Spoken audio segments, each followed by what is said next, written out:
msingi ya kuyasoma usome Qur'an, lakini katika mambo ya msingi ya kuyasoma usome Qur'an na uisome tauhidi.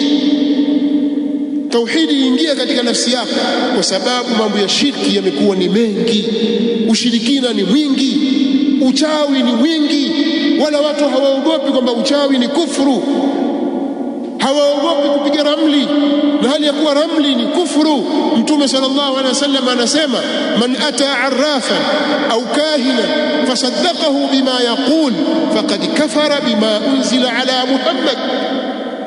Atakayemwendea mpiga ramli au atakayemwendea kuhani alafu akamsadikisha aliyoyasema taire, basi huyo atakuwa amemkufuru Mtume Muhammad sallallahu alaihi wasallam, ameyakufuru yaliyoteremshwa juu ya Mtume Muhammad sallallahu alaihi wasallam. Haya, niambie wewe, mtume wako ni nani? Danieli? Joshua mwana wa Nuni? Nabii wako ni nani? Si Muhammad?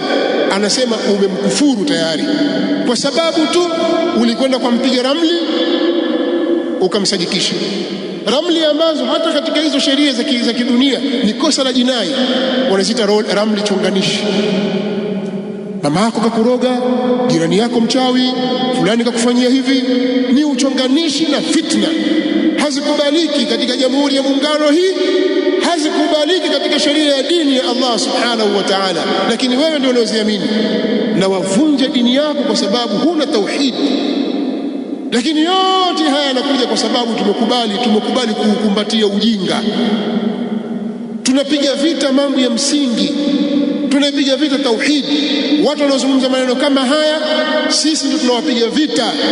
Wale wakija tu shirki, wataka watu waje wape visa hapa vya Unju bin Unuki kwamba alikuwa mtu mrefu huyo.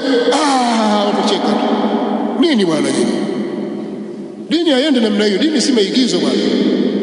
Tunatakiwa tusome, tumjue Mola wetu, tuijue tauhidi ya kweli, tushikamane nayo.